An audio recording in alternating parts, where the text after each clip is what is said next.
Hello everybody, नमस्कार। बहुत बहुत शुक्रिया आप सबका हमारे इस यूट्यूब चैनल में जुड़ने के लिए। मेरा नाम अनुभा भोसले है। मैं एक इंडिपेंडेंट जर्नलिस्ट हूँ और आज मैं आपके साथ एक बहुत ही खास बातचीत लेकर आपके सामने आई हूँ।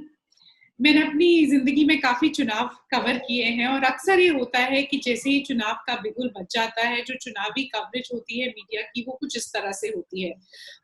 हम बात करते हैं पॉलिटिकल अलायंसेस की, कास्ट अरिथमेटिक की, स्विंग वोटर की, एंटी इनकम्बेंसी की। ऐसा लगता है कि चुनाव नहीं, एक गवर्नमेंट का चुनाव नहीं, लोगों का मत नहीं, आप किसी फैक्ट्री की बात कर रहे हैं जिसमें कोई नया पुर्जा लग रहा है या कोई नई मशीन आ रही है। चुनाव नेता का होकर रह जाता है और जनता का नहीं। और हमारी कोशिश यही है कि हम चुनाव को जमीनी नजरिए से देखें। बिहार का चुनाव बहुत ही नजदीक है और हम इंडिपेंडेंट जर्नलिस्ट हैं, लेकिन इस वक्त हमारे पास उस तरह के संसाधन नहीं है कि हम जमीन पर जाकर आपको ग्राउंड रिपोर्टिंग दे सकें।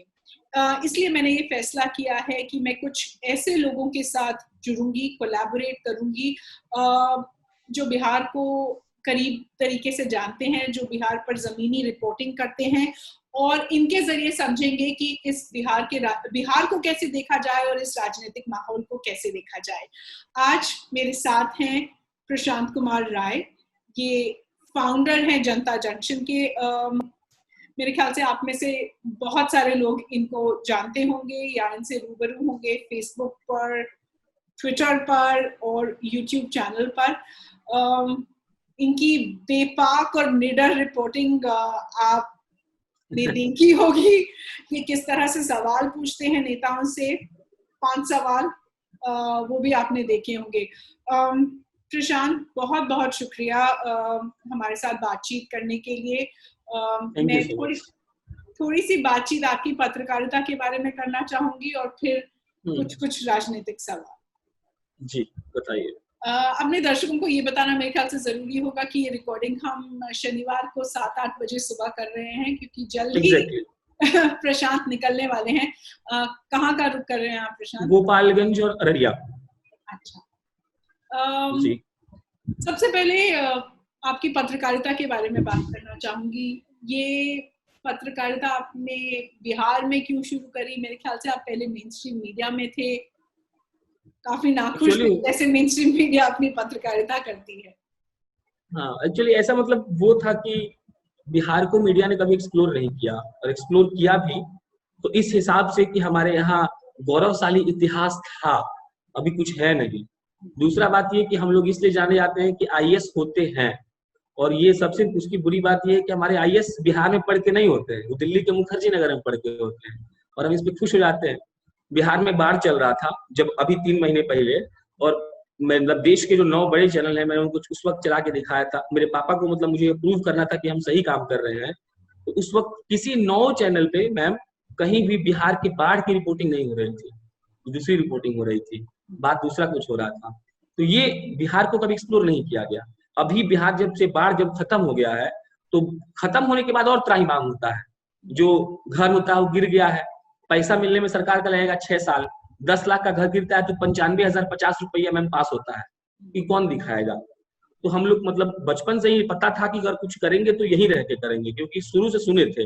पढ़ाई लिखाई बाहर हुई, मतलब बिहार के बाहर हुई, तो बचपन से बिहारी बिहारी था, तो लगता था कि क्या नहीं है ऐसा जो बात दिक्कत है। तो जब दिल्ली गए 2-3 साल वहां पत्रकारिता किए, तो ये तो मन बना लिए कि यहाँ के करेंगे। और रीजन सिर्फ यही था कि बिहार को अच्छे से एक्सप्लोर नहीं किया गया था, और जो लोगों का देखने का नजरिया था वो ये था कि बिहार तो बस ऐवी है, ठीक है कोई बात नहीं, तो इसलिए आना था इधर। तो आप हमेशा से जानते थे, जब आप दिल्ली में भी काम कर रहे थे या दिल्ली में भी पढ़ाई कर रहे थे, आप हमेशा से जानते थे कि आखिरकार आपकी कर्मभूमि बिहार ही हो? एग्जैक्टली। अब एक और एग्जांपल देता हूँ मैं आपको। यहाँ बाढ़ आता है तो यहाँ के मुख्यमंत्री कहते हैं कि हथिया एक नक्षत्र होता है, जैसे सावन भादो होता है, हथिया एक नक्षत्र। नीतीश जी ने पिछले साल कहा था कि हथिया है तो बरस पे करेगा। हम क्या करें इसे बताइए आप? ये मुख्यमंत्री साहब कह रहे हैं, और इस उनके बयान को कोई मीडिया चैनल नहीं दिखाया, तो बताइए कौन दिखाएगा? तो दिखाने के लिए हम लोग आ गए। तो जनता जंक्शन में ऐसी क्या खूबी है? आप लोगों ने कैसे शुरू किया? आपने मुझे बताया आप 6-7 लोग हैं, छोटी सी टीम है, मैंने आपके वीडियोस देखे हैं। जिसमें आप लोगों से नाराज और गुस्से और आक्रामक तरीके से कहते हैं कि अगर आप पैसा नहीं देंगे तो ये रिपोर्टिंग नहीं होगी, ये चैनल नहीं शुरू होगा, मैं तो अपनी जिंदगी जिस तरह बसर करनी है वो कर लूं। एक नॉर्मल सा बात है मैम कि हम ठीक ठाक बोलते हैं, थोड़ा बहुत लिखते हैं, तो नौकरी तो हमको कहीं मिल जाएगा अगर हमको नौकरी ही करना है तो। और दूसरा बात ये है कि जनता जंक्शन का मुख्य मोटिव यही था कि पैसा नहीं कमाना था, मतलब ये करना था कि हमको खूब अच्छा से पत्रकारिता करना था। और पत्रकारिता में कम संसाधन में भी पैसा लगता है। अभी हम अपने ऑफिस में बैठे हुए हैं तो उसका पैसा लगता होगा महीने का। अगर हमको कोई पार्टी फंड करेगा या कोई बिजनेसमैन फंड करेगा तो वो तो अपना मोटिव हमसे फुलफिल करवाएगा ना, ऐसे तो नहीं मान जाएगा वो। तो फिर और उसके बाद अगर हम मोटिव उसका फुलफिल करेंगे तो जो क्लासिकल ऑडियंस आके लिखेगा कि अरे ये तो दलाल हो गया। तो अगर आप हम इसलिए डायरेक्टली बोलते हैं, अगर आप चाहते हैं कि हम दलाल नहीं बने तो पैसा भेजिए, और हम हिसाब भी दे देते हैं कि हमको इतना महीना का रुपए का खर्चा है, आप हमको भेज दीजिए। तो मतलब हमारा मोटिव यही था कि जनता जंक्शन ऐसा काम करे कि लोग से पैसा ले ले और लोग के लिए ही काम कर दे। हालांकि मुश्किल है लेकिन कर रहे हैं। काश मैं आपके जैसे फराटे जैसे बोल सकती किसी भी इंडिपेंडेंट जर्नलिस्ट को आज बस इसी की जरूरत है कि अगर आप हमें सपोर्ट नहीं करेंगे, अगर आप हमारा काम नहीं देखेंगे, और अगर आपको हमारा काम पसंद आता है और अगर आप उसको सपोर्ट नहीं करेंगे तो हम ये इंडिपेंडेंट जर्नलिज्म कैसे चलाएंगे। एग्जैक्टली मतलब, और मैम ये बोलना बहुत लोग बोलते हैं कि हम कर देंगे, लेकिन टू बी वेरी ऑनेस्ट मैं पूरे इंडिया की बात कर रहा हूँ इस पर्सपेक्टिव में। मैम हेल्प करने वाले बहुत कम लोग हैं, ऐसे नहीं है कि नहीं है, कभी हम चल रहे हैं, अगर हैं तो 6 महीने हो गए। लेकिन अगर आ जाए ना, मतलब मेजर मास आ जाए इसको सपोर्ट करने में, तो ऐसे लोग हैं जो मतलब आप ही कर रहे हैं, देख लीजिए, और आप इतनी अनुभवी हैं। लेकिन अब देख लीजिए, अब आप खुद कह रही हैं कि अगर लोग आपको सपोर्ट करें तो you can rock in every perspective of journalism, तो नहीं करते हैं लोग, और कुछ करते भी, बदलेगा सब। एक छोटा सा सवाल और फिर राजनीतिक हाँ। माहौल के बारे में बात करेंगे। कब शुरू किया आपने जनता जंक्शन, कितना समय हो गया है, शुरुआत कहाँ की थी और ये दफ्तर तक कैसे पहुंच गए? 27 मार्च को पेज बनाए थे 2020 हुआ था कि 22 को लॉकडाउन लगा था, तो मेरा जनता कर्फ्यू था एक्चुअली। तो उसके 2 या 4 दिन पहले हम 3 दोस्त जो है, अमन, अंकित और मैं, फिल्म देखने गए थे, और फिल्म देख के आए तो ई रिक्शा पे हमने पेज बना लिया, मतलब नाम कंफर्म कर लिया कि जनता जंक्शन नाम रहेगा। 2 महीने पहले हम तीनों ने नौकरी छोड़ दी थी, नाम हम कंफर्म हो गया, फिर वो लोग घर चले गए और हम वहीं फंस गए। तो स्टार्टिंग का जो कुछ वीडियोज अगर आप देखेंगे 27 मार्च से लेकर कुछ अप्रैल तक, तो जब लोग पलायन कर रहे थे तो उस वक्त का वीडियो है। और उस वक्त मैं शूट किया हूँ हेडफोन से मैम, ये हमारा स्पीकर का काम करता था, और आवाज रिकॉर्ड होती थी मोबाइल में और शूट होता था दूसरे मोबाइल में। लैपटॉप मांग के लाते थे किसी और से, और आवाज और वीडियो को पहले मर्ज करते थे। उसको एडिट करने में हमको नहीं आता था एडिटिंग, हम वीडियो वाले थे, तो उसको एडिट करने में हमको लगता था 3.5 घंटा, 4-5 मिनट की क्लिप को, क्योंकि हमको आता नहीं था, और वो लोग चले गए थे घर, अब कर्फ्यू लग गया था। तो शुरुआत के 7-8 वीडियो वैसे हुए। एक चीज हम यहाँ मेंशन करना चाहते हैं कि उस वक्त जो नियोजित टीचर्स है बिहार के, वो हड़ताल पे थे। अच्छा। और आप कह लीजिए कि हमने मौका का फायदा उठा लिया, या आप ये कह लीजिए कि नियोजित शिक्षकों ने हमको अपना लिया। तो हम लगातार 20 एपिसोड किए। बिहार का पहला ऐसा कोई पोर्टल था जो नियोजित शिक्षक पे 20 एपिसोड किया था। और हम स्टार्टिंग से, मतलब जब लालू यादव के कार्यकाल से उनकी बहाली शुरू हुई थी और अब तक उनका क्या दिक्कत है, 2005 से लेकर 2020 तक का कहानी सुनाए थे हम। और वहां से जो बूस्ट मिला, और 10 दिन के बाद ही बूस्ट मिल गया एक्चुअली। अच्छी बात ये थी क्योंकि डिजिटल पे काम करते 3 साल हो गया था, तो फिर वो हो गया। फिर यहाँ घर आ गए, मतलब अपने गाँव मेरा गोपालगंज आ गया। फिर गोपालगंज में घूमने लगे। एक दिन कोई लैपटॉप देके चला गया। कल एक प्रोफेसर आई थी आरा की, तो वो हमें टैबलेट दे गई है। उनकी की सफर पे जाते हुआ क्या था कि मेरे मेमोरी कार्ड करप्ट कर गया था, जिससे मेरे वीडियोस थे 10 दिन पहले, उसमें 17 कंटेंट थे सीतामढ़ी का। तो अब मैंने लिखा फेसबुक पर, तो उन लोग को बुरा लगा। तो उन लोग सोचे कि अगर इस पर टैबलेट हुआ तो उसमें डाल लेगा पेन ड्राइव से, तो कम से कम सेफ तो रहेगा। तो कल मैं उनको बताया था, कल मैं पटना में हूँ, तो कल वो आके पहुंचा गई। वो आरा की असिस्टेंट प्रोफेसर है, उनका नाम लक्ष्मी है। तो ऐसे बोलते गया, कोई लैपटॉप दे गया। फिर हमने क्राउड फंडिंग का सोचा, और इतना मतलब रिसोर्सेज का कमी है। आई एम सेइंग कि क्राउड फंडिंग अगर हम मतलब एक अच्छे तरीके से करते, लिंक विंक बनाते, वेबसाइट पे डेवलप करते, तो ज्यादा पैसा आता हमको, क्योंकि बाहर के लोग ही भेजते। ऐसे पेटीएम वाला थोड़ा सा छोटापन लगता है। लेकिन सोचिए कि हमारे पास वो भी लोग नहीं है, या पहले कुछ लोग रेडी थे बनाने के लिए, अब वो रेडी भी नहीं है कि तुम्हारे लिए हम बनाएंगे, क्योंकि उनको लग रहा है कि अरे ये तो लड़के आए और पता नहीं क्या कर रहे हैं। तो ऐसे शुरू हुआ। लेकिन हाँ, डोनेशन वगैरह आया तो हमने ऑफिस ले लिया, और अब हमारी 2 टीम बाहर घूम रही है। एक बाहर है अभी मोकामा में, अमन जी हैं, और मैं आज निकल जाऊंगा। इसी वजह से आपके हर वीडियो के नीचे मैं एक वो बैंड देखती हूँ, और आप बिल्कुल धड़ल्ले से कहते हैं कि ये मेरा एटीएम, ये मेरा पेटीएम नंबर है, ये गूगल पे है, ये अकाउंट नंबर है, और इस पर डालिए। जब आपने ये शुरुआत की प्रशांत, तो आपके पेरेंट्स ने क्या कहा? मतलब मेरे साथ ये हम बहुत लकी हैं कि हमको पेरेंट्स कभी कुछ नहीं बोले हैं। हमको एक बार स्कूल से भी निकाल दिया गया था क्लास 9th में। उस वक्त ही लगा था कि पत्रकारिता करेंगे, क्योंकि सर पे चिल्ला दिए थे, तो उस वक्त लगा था कि हम बोल रहे हैं। तो उस वक्त 10th में डिसाइड हो गया था कि करेंगे तो मास कम्युनिकेशन। तो फिर पापा मम्मी कुछ नहीं बोले। हाँ, पापा अभी थोड़ा सा वो हो जाते हैं, इनसिक्योरिटी है। अभी हमने एक इंटरव्यू लिया था, मिथिलेश तिवारी का, भाजपा के उपाध्यक्ष है, तो उनसे बहसा बहसी हो गई थी। स्थानीय नेता है वो, 7-8 लाख लोगों ने देख लिया, अच्छा खासा वीडियो चल गया, और हमने मुंह पे बोल दिया कि बताइए क्या बात है। तो वही घर वाले थोड़ा डर जाते हैं। उस वक्त तो खूब सपोर्ट था कि जाइए करिए, और सपोर्ट का नतीजा है कि मतलब 6 महीने होने को है, we are up to 2 lakh followers on Facebook, 4 crore हमारे रीच है, ये लोग हैं। इस तरह की पत्रकारिता, जिस तरह की पत्रकारिता आप करते हैं, सवाल पूछते हैं निडर होके, बार बार कहते हैं कि आप किसी के दलाल नहीं हैं, इस तरह की पत्रकारिता करना इस देश में काफी जगह संभव नहीं है, और बिहार जैसे प्रदेश में तो और भी संभव नहीं। मैम बिल्कुल संभव नहीं है। होता क्या है ना कि जब हम मतलब बहुत बार ऐसा होता है कि हम डर के पूछते हैं, और मतलब हम जो 3 दोस्त हैं, अमन और मैं और अंकित, हमने ये सोच लिया है ना कि हो सकता है कि कभी कोई मार दे, हाथ तोड़ दे, तो हम इसके लिए रेडी हैं। मतलब ऑन कैमरा हम बोल रहे हैं, क्योंकि एक जगह है परसा, जहाँ से चंद्रिका राय साहब विधायक हैं, वो तेज प्रताप यादव के ससुर जी, मतलब अब शायद नहीं रहे, तो वो विधायक, वहाँ यादव बेल्ट है, मुझे यादव लोगों ने घेर लिया। मुझे कई जगह राजपूत में राजपूत हूँ, मुझे राजपूत लोगों ने घेरा है। अरे यार क्या बोल रहा है तू, राजपूत देता है स्वर्ण का, वो करो, सपोर्ट करो। तो सवाल पूछना तो बिल्कुल कठिन है, सवाल कैसे पूछ पाइएगा।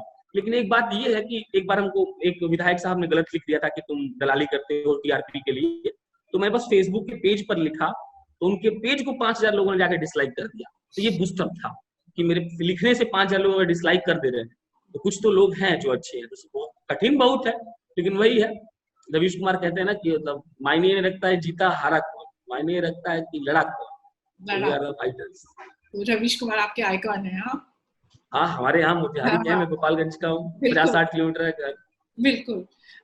एक छोटा सा किस्सा आपको सुनाऊंगी। मैंने YouTube चैनल बहुत पहले बनाया था, 2011 में शायद बनाया था, पर जैसा कि होता है ना पासवर्ड याद था ना कुछ याद था, पता नहीं कहाँ पड़ा हुआ था। जब शुरुआत की इंडिपेंडेंट जर्नलिज्म करने की, सोचा ठाना, कुछ कैमरा कुछ लाए, सोचा क्या फ्रेम होगा, और पहला वीडियो मैंने 4 या 5 अगस्त को डाला था।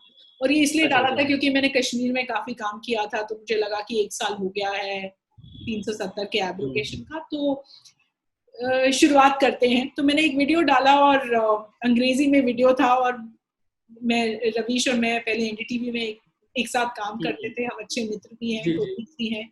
लेकिन मैंने रवीश से कभी नहीं कहा कि अरे मैंने ये शुरू किया है, देखो बताओ किसी को। हमने वीडियो डाला, हमें लगा अरे हमने क्या बढ़िया काम कर दिया, देखिए हमारे फॉलोअर बढ़ रहे हैं, देखिए कितने व्यूज आ रहे हैं। और तब यूट्यूब कैसे चलाते हैं ये भी मालूम नहीं था, तो कभी कमेंट सेक्शन भी नहीं देखा था कि अरे भाई लोग लिख रहे हैं कुछ जवाब दे दो। एक दिन वो कमेंट सेक्शन देखा, और देखा सब वहां पर रवीश रवीश रवीश रवीश रवीश रवीश रवीश। मैंने कहा ये लोग सब रवीश की बात क्यों कर रहे हैं इस चैनल पे। फिर पता चला कि रवीश कुमार ने अपने फेसबुक पेज पे इस चैनल की बात की थी, और कहा था कि अनुभा ने मुझे बिल्कुल नहीं कहा है आपके इस चैनल के बारे में बात करने के लिए, या इस पत्रकारिता के बारे में बात करने के लिए, बट सुनिए वो क्या कह रही हैं, और क्यों आपको स्वतंत्र पत्रकारों को सपोर्ट करना होगा, जो लोग सवाल पूछते हैं उनको सपोर्ट करना होगा। और जैसा कि रवीश के साथ होता है, रवीश के बहुत फैन भी होते हैं, और जो लोग ऐसे भी बहुत हैं जो रवीश की पत्रकारिता को नापसंद करते हैं। तो हमें गालियों की भी बौछार मिल रही थी, और हवाई की भी बौछार मिल रही थी। पर हाँ, आपने रवीश का नाम लिया तो मुझे लगा कि थोड़ा सा एक छोटा सा एनेक्डोट मेरा भी है। लेकिन मैं रवीश के लिए रवीश की बहुत शुक्रगुजार हूँ उस तरीके से कि उनको कोई जरूरत नहीं थी, हम बहुत महीने हो गए मिले भी नहीं हैं। प्रशांत, थोड़ी सी काम की बात करते हैं, क्योंकि मेरे को लगता है पूरा 1 घंटा इसी में भी बिता सकते हैं। आपकी टीम कुछ हफ्तों से, कुछ महीनों से बाहर है। इस वक्त मोटे तौर पर आप क्या देख रहे हैं, जमीन पर किस तरह काम कर रहे हैं? देखिए, हम आपको 2 तरीके से समझा देंगे। पहला तरीका ये होगा जो आपने इंट्रोड्यूस किया कि जब चुनाव होता है तो अलायंस होते हैं, वादे होते हैं, माहौल बनता है, पैसे बढ़ते हैं। और दूसरा होता है रिपोर्टिंग होता है, बस उसको रिपोर्टिंग ही कहते हैं हम। तो हमने कुछ हद तक तो रिपोर्टिंग तो बहुत कर लिया है, लेकिन जब फील्ड पे उतरते हैं तो ये अलायंस और वादे और पैसे भी देख लेते हैं। तो पहला रिपोर्टिंग का समझा देते हैं। रिपोर्टिंग का ये है कि हम माहौल पे मैम विश्वास नहीं रखते हैं। और जब जनता जंक्शन बना था तो ये डिसीजन लिया गया था कि हिंदू मुस्लिम का कोई दंगा होगा तो हम उसको कवर नहीं करेंगे, चाहे किसी का भी गलती हो, हम उसको स्पेस नहीं देंगे, चाहे कुछ भी इधर उधर हो, चाहे कोई मतलब कोई बयानबाजी गलत कर दे, चाहे वो किसी पार्टी का हो, हम गलत बयानबाजी को नहीं दिखाएंगे। तो वैसे ही हमने जब रिपोर्टिंग करने के लिए तो हम ये सोच के निकले थे कि चाहे मतलब मीडिया वहां जाए चाहे नहीं जाए, हम वहां जाएंगे। तो सबसे पहला एक बहुत बड़ा मतलब मुहिम अभी भी चल रहा है इंडस्ट्री इन बिहार। जो भी नंदन सिंह लोग या जो भी बिहार के इन्फ्लुएंसर्स हैं जो अच्छे खासे फॉलोअर्स रखते हैं वो चला रहे हैं। तो हमने उसको लेकर रिपोर्टिंग की। रिपोर्टिंग में हमने ये पाया कि मैम जो बाहर भ्रांतियां है ना कि कुछ इंटेलेक्चुअल लोग होते हैं, वोटिंग पैटर्न क्या होता है जो टीवी पर नहीं, आप देखिएगा जब 10 तारीख को आएगा एग्जिट पोल, सॉरी 7 तारीख को, तो ये लोग एकदम बताएंगे कि बिहार के लोगों ने ऐसे सोचकर वोट दिया है। तो ये सब झूठ है। बिहार के लोग कुछ पता ही नहीं है कि वोट कैसे करना होता है। अप्रोक्स 60%, मैं 20 जिला में घूम चुका हूँ, 60% लोग को पता नहीं है कि Nitish Kumar is the chief minister of Bihar. उनको पता है वो नेता है। तो हम सिर्फ बक्सर, पटना, पूर्णिया शहर की बात करते हैं। अब जो असली आबादी जो मतलब किसी भी स्टेट को बढ़ाता है, चाहे वो रोजगार के पर्सपेक्टिव से हो चाहे कोई पर्सपेक्टिव से हो, तो वहां ऐसा कुछ नहीं है। उनको कुछ नहीं पता है। अभी भी बिहार में मतलब वोटिंग के 24 घंटे पहले उनको पैसा दिया जाता है या अदर मीन्स से उनको वोट कास्ट करवाने भी गाड़ी से ले जाया जाता है। और ये सच है, हम देख के आ रही है। तो ये हो गया पहला चीज। अब आ रही है मुद्दा पर। मुद्दा बिहार का मैम कभी भी डिसाइड नहीं किया गया और ये इसका सबसे बड़े जिम्मेदार हम लोग हैं। इसीलिए है क्योंकि हम लोग के पास सॉफ्ट कॉर्नर है अपनी जाति के। ये सबसे बड़ी हमारी गलती है। मतलब हमारे यहाँ इस बार 2020 में तो सोचिए कि इतना डेवलप हो गया, टेक्निकल ग्रोथ हो गया हमारे देश का, लेकिन अभी भी हमारे यहाँ अगर टिकट का बंटवारा आप देखिएगा तो that is on the basis of caste. और हम वोट भी देंगे तो that is on the basis of caste हर जगह। अब आप एग्जाम्पल देख लीजिए, श्याम रजक जदयू से राजद में गए तो जीतन राम मांझी राजद से जदयू में चले गए। तो दलित चेहरा एक्सचेंज हो रहा है यहाँ पे। तो ये सबसे बड़ा एक फैक्टर रहेगा इस चुनाव में। और उससे बड़ा एक फैक्टर है कि जो बिहार का डेवलपमेंट है। इस बार हम घूमे तो आपको बताते हैं मैम, मधुबनी एक जिला है, मैथिली जो बहुत फेमस है, आपने सुना होगा। तो वहाँ एक लोहट का चीनी मिल है। उस चीनी मिल मतलब वो एशिया का सबसे बड़ा चीनी मिल है। और वहां से जो मशीनें हैं वो उस वक्त के महाराज ने इंग्लैंड से मंगवाई थी। और उस वक्त वहां पर अलग अलग जिलों से गन्ना आता था, चीनी बनता था। और जब आया कि मतलब सरकार को लगा कि ये मतलब अच्छा पैसा कमा सकते हैं इससे, तो सरकार ने दरभंगा के महाराज से कहा कि आप हमको दे दीजिए। और इन्होंने 1 रुपए में दे दिया। आज वो चीनी मिल बंद है। सिवान का सूता मिल जो जापान मैडम जाता था उसका वो धागा, वो बंद है। गोपालगंज का चीनी मिल बंद होने के कगार पर है। मधुबनी का जो एक और सूता मिल है मधुबनी में ही है, वो बंद होने के कगार पर है। दरभंगा का अशोक पेपर मिल है, मतलब इतना बड़ा मैं परसों गया था वहां, इतना बड़ा परिसर है उसका, और वहां लोग अतिक्रमण कर लिए हैं। तो हम लोग ये कवर किया, ये कवर करके ये पाए कि लोग चाहते तो हैं लेकिन सरकार ने उनको डाइवर्ट कर दिया है।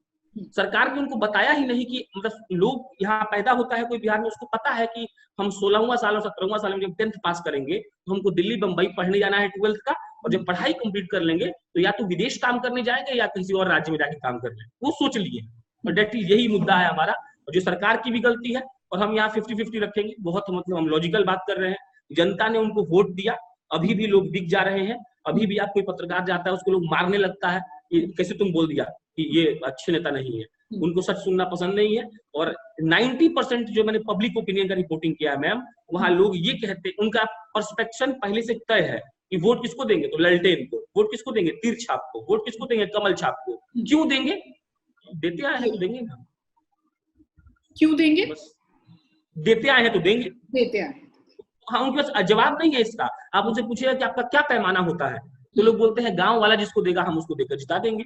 माने कि मुखिया डिसाइड्स दैट पूरा गांव का वोट कहाँ जाएगा। और आप सोचिए कैसे पोलराइजेशन होता है, उस मुखिया को लोग पैसा देता है, पॉलिटिकल पार्टी मुखिया पैसा पहुंचाया जाता है कि आप इतना पैसा ले लीजिए और सुनिए आपका गांव का वोट इस छाप पर पड़ जाना चाहिए। और हम लोग डेवलपमेंट की बात कर रहे हैं। एक मोटे तौर पर देखिए नीतीश कुमार भारतीय जनता पार्टी के साथ अलायंस में है। नेशनल लेवल पे हमेशा ये बातें होती हैं, और आप बिल्कुल ठीक कह रहे हैं कि जमीन पे हालात बिल्कुल कुछ और होते हैं और जो बातें नेशनल लेवल पे हो रही होती हैं वो बिल्कुल किसी और तरह की होती हैं। इस अलायंस को हम कैसे देखते हैं? अगर हम ये भी देखें, जैसे कि आप अपनी रिपोर्टिंग में बता रहे हैं कि इतने सालों में मान लीजिए बहुत कम बदलाव आया है, इतनी सारी रोजगारी की कोई अपॉर्चुनिटीज नहीं है, इतना बड़ा पैंडेमिक हुआ है, इतने लोग जो बिहार की जनता जो यहाँ थी, दिल्ली में थी, बाकी शहरों में थी, वो अपने अपने घर लौटी है। उनके मन में क्या है? उनके हालात किस तरह के हैं?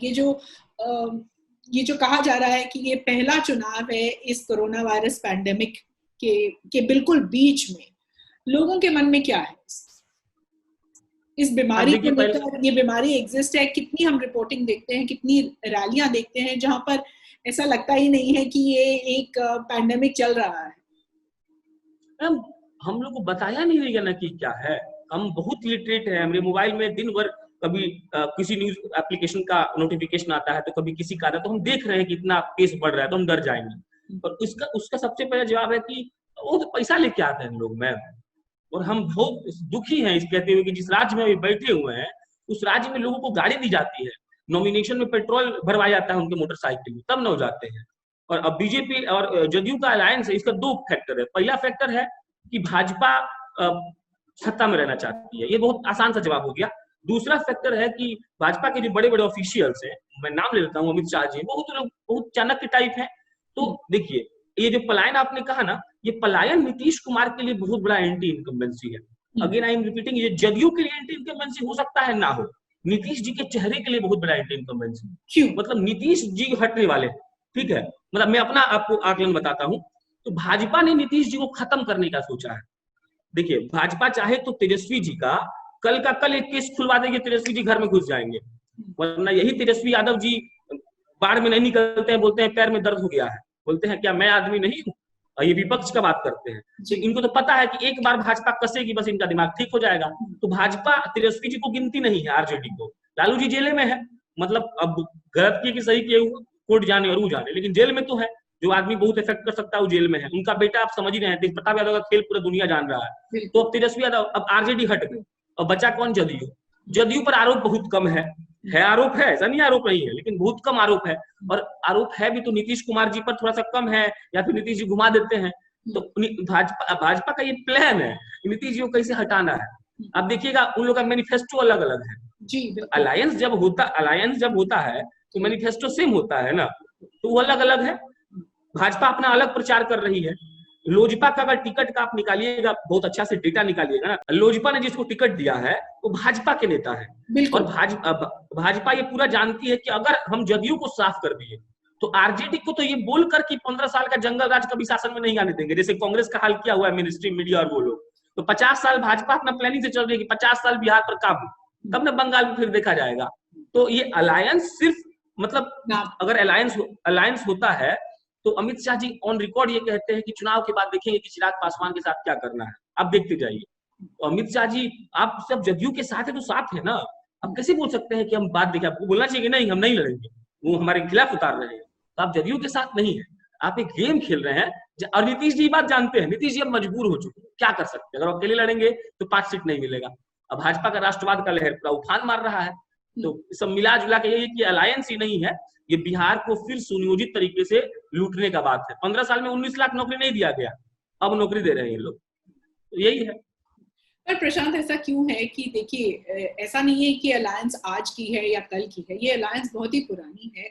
लोगों के बीच में इन दोनों पार्टियों को एक साथ देखा जाना चाहिए। तो ऐसा क्यों है कि अगर इसको एंटी इनकम्बेंसी देखा जाए, ये सिर्फ नीतीश जी के लिए है और भारतीय जनता पार्टी को इसका कोई फर्क नहीं पड़ता? सबसे पहला बात कि भाजपा का इस 2015 से पहले का बिहार का जो विधानसभा का वोटिंग का पैटर्न है, वहां भाजपा कमजोर है मैडम, ठीक है, इसमें कोई शक नहीं है। हम लोग देख चुके हैं, आंकड़े हैं हमारे पास कि उनको कितना सीट मिलता है। ये हो गया पहला बात। दूसरा बात ये है मैम कि मीडिया बहुत बड़ा रोल प्ले किया है। जो मीडिया हाउसेज है ना, पलायन हो रहा है, कौन दोषी है? Nitish Kumar. DMCH Darbhanga medical college और हॉस्पिटल में आप रिपोर्ट प्लीज देखिएगा। अब होता क्या है कि दिल्ली वाले मतलब पत्रकार लोग तक नहीं पहुंच पाता है हम लोग का रिपोर्ट। मैम वहां हॉस्पिटल के अंदर 4 सुअर बैठे हुए हैं, मैम वीडियो पे दिखाया है मैंने, वीडियो पे। वहां एक औरत को टांग कर ले जाया जा रहा है, स्ट्रेचर है ही नहीं। वहां सफाई पर मैंने जब पूछा सवाल तो उन्होंने कहा कि सफाई हो गया। सोचिए सफाई होने के बाद वॉशरूम देखिएगा ना मैम, तो आप मतलब फोन में देखकर यू विल वोमिट। तो अब आपको हम एग्जांपल क्या देना चाहते हैं कि मैम भाजपा के पास 13 साल से स्वास्थ्य मंत्रालय है बिहार का, लेकिन कोई मीडिया हाउस ये बात नहीं पूछता है कि भाजपा ने हेल्थ मिनिस्ट्री को क्यों नहीं सही किया। तो ये पूरा बना बनाया प्लान है। तो भाजपा कमजोर है, कमजोर थी। अब राष्ट्रवाद के नाम पर वो लोग अपना एक स्थापित किए हैं बिहार में। बिहार का लोग पूरा एकदम कश्मीर में 370 हट जाएगा ना, वो लोग पूरा खुश हो जाएगा। उनको मतलब नहीं है कि बाढ़ में उनका बच्चा मर गया खाए बिना और सांप काट लिया तो उसका सिरिंज नहीं था उनके प्राथमिक स्वास्थ्य केंद्र में। तो भाजपा ने पहले बेस बनाया, बेस बनाकर नीतीश जी की छवि को खराब किया। नीतीश जी ने कुछ हद तक पहले कार्यकाल में ठीक काम किया, लेकिन भाजपा अपना पक्ष काटती गई और बिहार में कुछ अच्छा हुआ तो भाजपा ने ट्वीट कर दिया कि हमारे बदौलत हुआ, और जब कुछ बुरा हुआ तो नीतीश जी पर मर दिया। तो भारतीय जनता पार्टी के कई नेताओं से बात करें तो वो अक्सर कहेंगे कि भाई अगर आप सुशासन बाबू हैं और अगर आपको उसका फायदा मिल रहा है तो आपको उसका नुकसान भी मिलेगा। मैम ये कहकर तो वो पल्ला झाड़ रहे हैं ना, क्योंकि जंगल राज से राम राज्य का दावा संबित पात्रा परसों पटना में करके गए हैं। कल परसों आए थे और पटना एयरपोर्ट पे चिल्लाने लगे। तो आप देखिए जिम्मेदारी से नहीं भाग सकते हैं। अगर हम मतलब कुछ कर रहे हैं, मतलब रिपोर्टिंग कर रहे हैं, रिपोर्टिंग में हमसे कुछ गलती हो जाए तो बड़ा बड़ा पत्रकार से हमको बोलते हुए सुने, चाहे विदेश का हो चाहे भारत का, कि स्वीकार कर लो ना गलती हो गया। बिल्कुल। तो रामराज तो भाजपा और जदयू और लोजपा को मिलकर लाना था, आप नहीं ला पाए तो आप बराबर दोषी हैं। लेकिन ऐसा प्रोजेक्ट नहीं किया गया कि भाजपा दोषी है। आप हमेशा नेताओं से 5 सवाल पूछते हैं और उनको बोलते हैं कि उंगली पे गिनाएं। अभी तक जो आपकी रिपोर्टिंग है उसमें ऐसे कौन से 5 मुद्दे हैं जो बिल्कुल किसी भी इलेक्शन मैनिफेस्टो में होने चाहिए थे, या पर एक सकारात्मक तरीके से किसी भी पॉलिटिकल पार्टी को उन पर बातचीत करनी चाहिए थी और वो बिल्कुल नहीं है? मैम ऐसा कोई मुद्दा नहीं है जिस पर बात करना चाहिए और नहीं है, लेकिन हाँ इसका जवाब ये है कि वो झूठे हैं और ये सब झूठा है। सब सारा पार्टी की बात कर रहे हैं मैम, लोजपा हो, जदयू हो, भाजपा हो, नई कुंडल आई हो, सब में से मैम शिक्षा लिखा हुआ है। कोई भी बिहार में माने कि अभी आप सब लोग रिपोर्टिंग करने आए हैं, दिल्ली वाला लोग कार से घूम रहा है, तो दुर्भाग्य की बात क्या है कि सरकारी विद्यालय बंद है। अब जब सरकारी विद्यालय में आज भी बच्चे नीचे बैठ के पढ़ते हैं 85% सरकारी स्कूल में। तो अब ये तो मैनिफेस्टो में सबके है कि बिहार की शिक्षा को हम बढ़ाएंगे, अब ये तो है, लेकिन हाँ इस पर सही जो आपने कहा सही तरीके से जो बात होनी चाहिए वो बात नहीं हो रही है।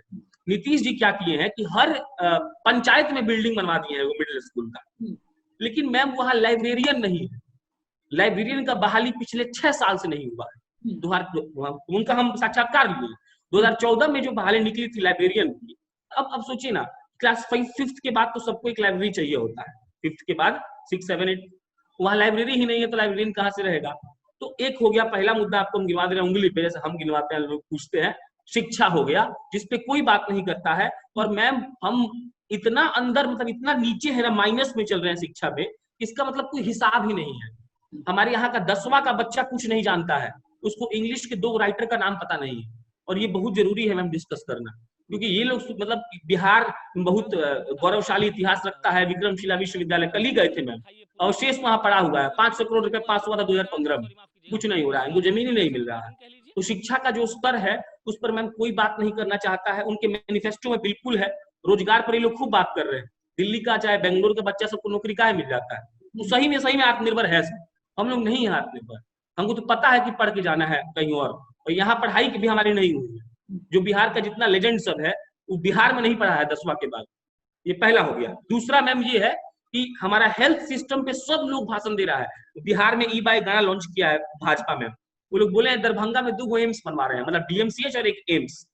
और आप देखिए जाकर, मतलब कई ऐसे गांव मैंने जहां गया, दरभंगा में, सीतामढ़ी में, वहां के प्राथमिक केंद्र में महिला डॉक्टर नहीं थी मैम, और उनका प्रसूति जो हो रहा है, उनको जो बच्चा का डिलीवरी हो रहा है वो मर्द कर रहा है।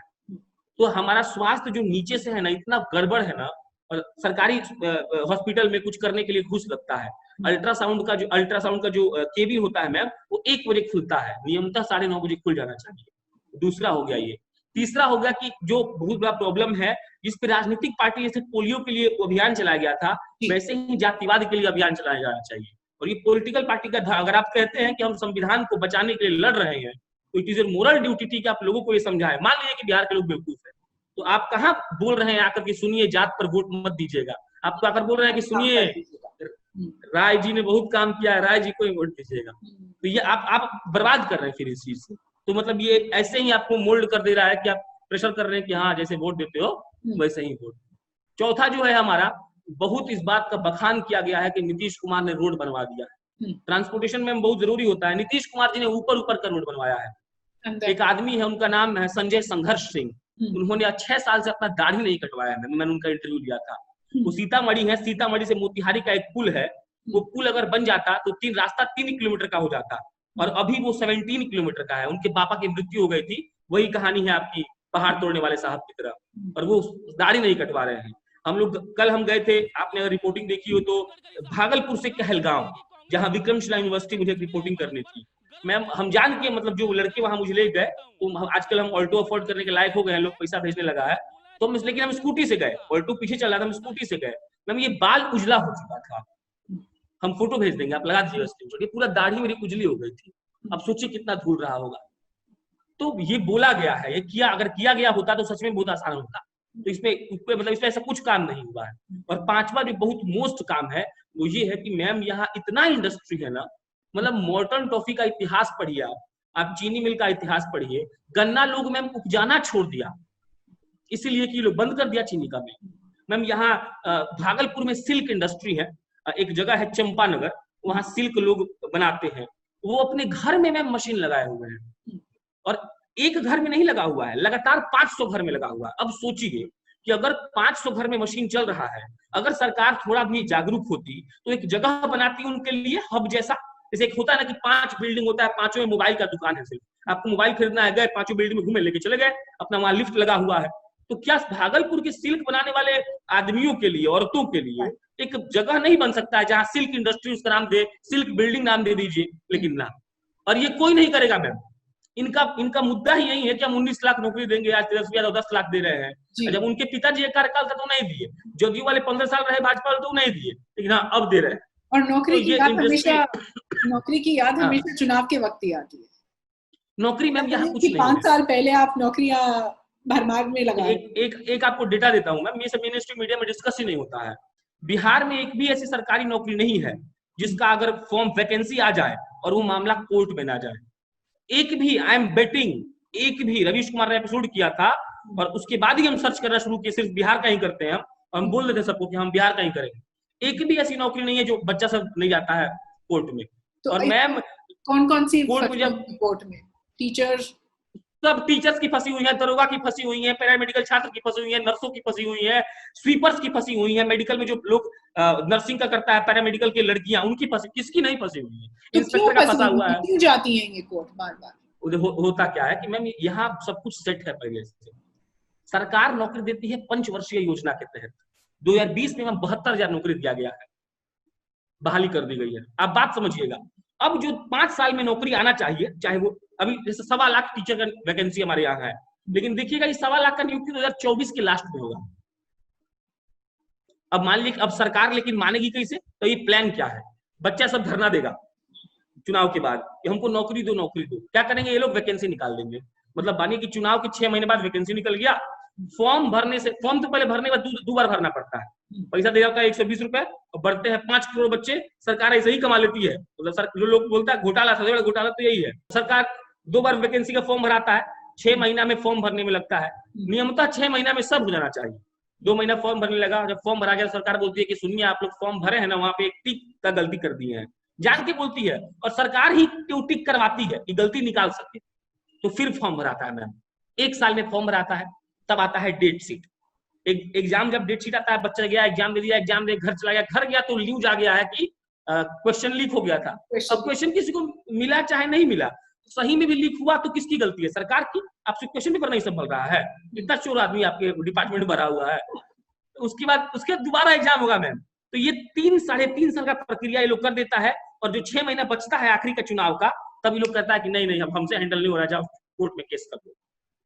क्यों? बच्चा कोर्ट में केस करता है तब नौकरी मिलता है, और जब चुनाव होता है तब नौकरी मिलता है, ताकि उसका जो वोट बैंक है, वो जिस पार्टी जो नौकरी जो ही पार्टी नौकरी देती है उसको वोट ट्रांसफर हो जाता है, बात खत्म। यही है हमारा बिहार। और इस सब को छोड़कर मीडिया को एक बहुत ही आसान सी स्टोरी मिल गई थी सुशांत सिंह राजपूत को लेकर।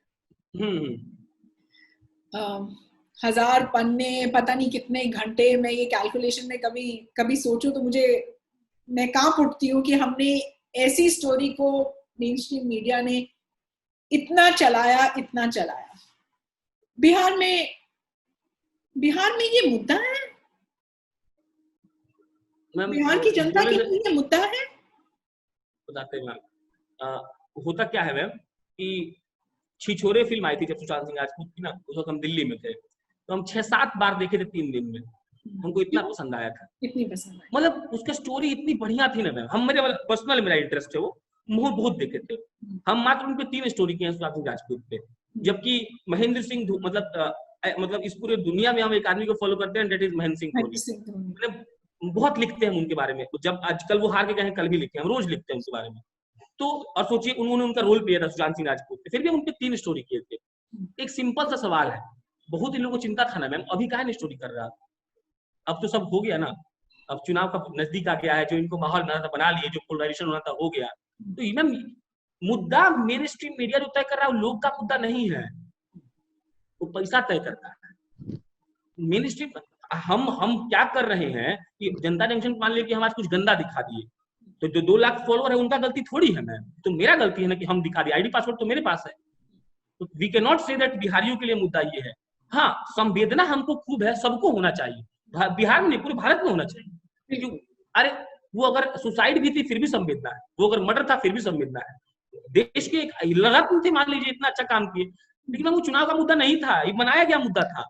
लोगों को ऐसा महसूस करवाया कि सुन महाराष्ट्र में ऐसा होता है, और यही नहीं दिखाया गया कि इन्हीं महाराष्ट्र के लोगों ने वहां से भगा दिया था, और फिर उन्हीं महाराष्ट्र के लोगों से डील हुई थी कि नहीं बिहार जाएंगे तो नौकरी दिया जाएगा।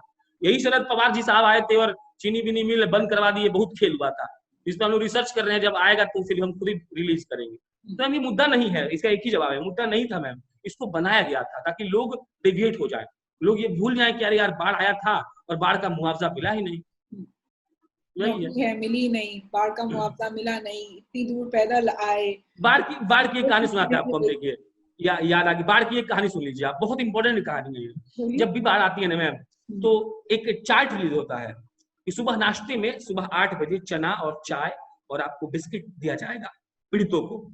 12 बजे से 1-2 बजे तक आपको दाल चावल सब्जी दी जाएगी। शाम के 5 बजे आपको कुछ स्नैक्स के तौर पर, इसमें चाय पकौड़े कुछ भी दिया जाएगा, और रात में 6 से 8 से 9 बजे तक डिनर दिया जाएगा।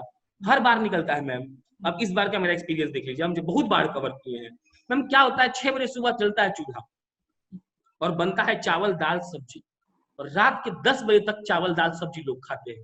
मतलब for their breakfast they are taking chawal dal sabzi, for their lunch they are taking chawal dal sabzi, for their dinner they are taking chawal dal सब्जी। जो फंड के नाम पे बिहार के सब नेता चिल्लाते हैं, तेजस्वी जी भी एक वक्त चिल्लाते थे कम फंड है, और आज नीतीश जी चिल्ला रहे हैं। आपदा में अवसर यही लोग खोजे हैं। हम एक और 2 स्टोरी किए जो मतलब अभी हम इस लायक नहीं है कि हम बोल दे कि ये लोग मेरा कॉपी करते हैं क्योंकि लोग बुरा मान जाएंगे, तो लोग उठा लिए उस चीज को, लेकिन क्रेडिट नहीं दिए इस बात का। और ये मतलब हमको लगता है पर्सनली लगे एक आदमी में एक ही काम कर सकता है। जैसे हम अगर बिहार चुने हैं ना, तो हम बिहार में ही पत्रकारिता करेंगे। हमको नहीं पता है मैम, और हमको कोई इंटरेस्ट नहीं है जानने में कि मध्य प्रदेश की राजनीति में क्या हो रहा है, हम बिहार का देख रहे हैं। हमको जब बिहार की कभी चर्चा होगी तो जैसे आप बुलाएंगे, कोई बुला लेगा, हम खुश हो जाएंगे। लेकिन वैसे ही मतलब जरूरत है आप जैसे अच्छे लोगों को, इंटेलेक्चुअल्स को, या मतलब जो भी बड़े बड़े पत्रकार हैं, वो इंडिपेंडेंट जर्नलिज्म को, उन लड़कों को जो वो शहर छोड़कर आकर, क्योंकि सब लोग बोलते हैं कि छोटे पत्रकारों को सपोर्ट करिए, वो लोग जो ग्राउंड से खबर ला रहे हैं जी, तो ऐसा प्रैक्टिकली होना चाहिए। क्योंकि फिर मतलब अगर ऐसा होगा ना कि तभी बहुत लोग को हिम्मत मिलेगा कि अगर हम ग्वालियर के हैं तो हम ग्वालियर में जाके पत्रकारिता करेंगे, एक पोर्टल खोलेंगे। और एड से चल रहा है दुनिया। हमको मैम जर्मन कंपनी का कल पहला एड मिला, पूरे बिहार का किसी को नहीं मिला है। वो लोग होम अप्लायंसेस बनाते हैं, तो बिहार में वो एड किसी को नहीं मिला, हम ही को मिला है। इसमें भी कुछ लोग ये खोज लिए कि तुम लोकल के लिए वोकल नहीं हो। अब सोचिए एक पत्रकार क्या करे मैम, स्वतंत्र पत्रकार। तब एक आध दो जो एड लोग दे रहे हैं, व्यूअरशिप बढ़िया है इसके लिए, उसमें भी लोग बोल रहे हैं नहीं ये तो दलाल है, जर्मन का एड करता है। जबकि मैंने देखा था आपका एक वीडियो, आप इन्वर्टर के लिए क्राउड सोर्स कर रहे थे, हो गया इन्वर्टर? मिल गया? इन्वर्टर से तो ज्यादा पैसा तो ज्यादा हो गया इन्वर्टर से, लेकिन हमने लिया नहीं है, चुनाव बाद ले लेंगे। तो पैसा तो लोगों ने भेज दिया है, मतलब अभी ऐसा लग रहा है एक जो खत्म ही करते हैं आपको जाना है, तो एक सबसे जरूरी चीज है ना कि ये बहुत लोग बोला है, या फिर जो जितने भी नए लड़के या लड़की जब जाते हैं कहीं, और हमारी गलत टाइम ये थी कि लोग को लग रहा है कि हम लोग चुनाव के लिए आए हैं, हाँ। जबकि ऐसा कुछ नहीं था। हमने नौकरी दिसंबर में छोड़ दिया था, चुनाव था नवंबर में, तो लोग आते हैं 2-3 महीना पहले, अब तो माहौल 15 दिन पहले बन जाता है फेसबुक पर कि कौन जीतेगा। तो ऐसा नहीं है। तो सबसे बड़ी परीक्षा ये होगी जनता जंक्शन की कि हम चुनाव के बाद क्या कर पाते हैं, और हम बहुत अच्छा कोशिश करेंगे। बाकी बहुत अच्छा लगा कि हम लोग से सवाल पूछता है, सवाल पूछा गया, और होप से हम बढ़िया जवाब दिए होंगे। पत्रकारिता सिर्फ चुनाव के वक्त ही थोड़ी होती है, हम नेता थोड़ी कि सिर्फ चुनाव के वक्त आएंगे, हमारी पत्रकारिता तो पूरे 5 साल चलती है चुनाव। बिल्कुल। प्रशांत, बहुत बहुत शुक्रिया, मुझे बहुत मजा आया। थैंक यू सो मच बातचीत करने में। Thank you. हमको भी मतलब हमको भी लगा कि हम भी कुछ अच्छा इंटरव्यू दे सकते हैं। Thank you so much. Thank you.